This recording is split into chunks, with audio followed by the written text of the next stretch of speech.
আসসালামু আলাইকুম। আজকে আমি মুড়ি দিয়ে জালি কাবাব বানিয়ে দেখাবো।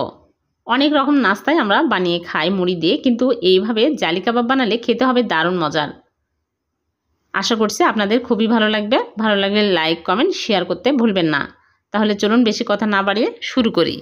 প্রথমে এখানে আমি মুড়ি নিয়ে নিচ্ছি 2 কাপ। নরম মুড়ি হলে হবে, মুসমুসে মুড়ি হলে হবে।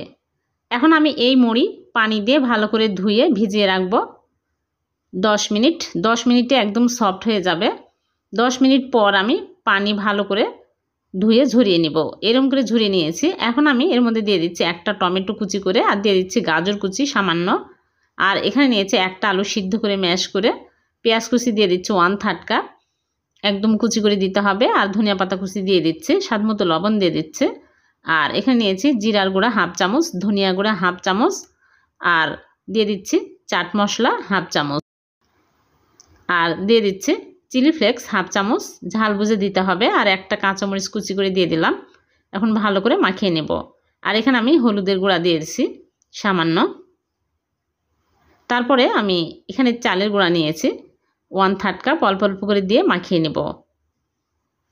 চালের গুঁড়ার পরিবর্তে ময়দা দিলেও হবে।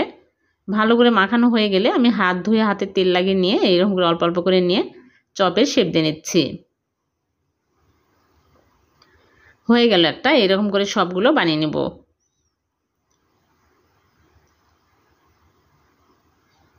সবগুলো বানানো হয়ে গেছে। এখন আমি এক সাইডে রেখে দিচ্ছি। আর এদিকে একটা বাটিতে নিয়ে নিচ্ছি একটা ডিম ভেঙে, আর দিয়ে দিচ্ছি স্বাদ মতো লবণ, দিয়ে ভালো করে ফেটিয়ে নেব।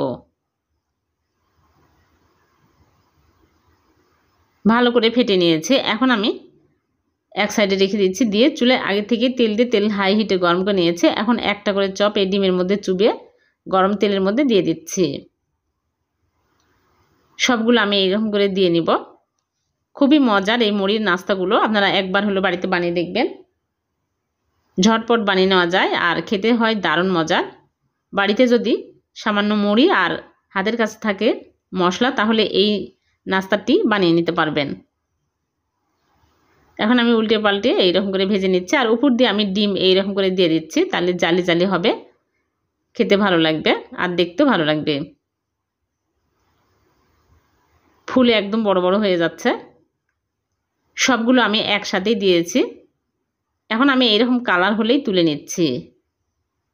সুন্দর কালার আসছে। এরকম করে সবগুলো আমি ভেজে তুলে নিয়েছি। হয়ে গেল মুড়ি আর সামান্য কিছু মশলা দিয়ে ভীষণ মজার জালি কাবাব। আমি নাম দিয়েছি জালি কাবাব। খেতে কিন্তু দারুণ মজার হয়। এভাবে একবার হলো বাড়িতে বানিয়ে দেখবেন।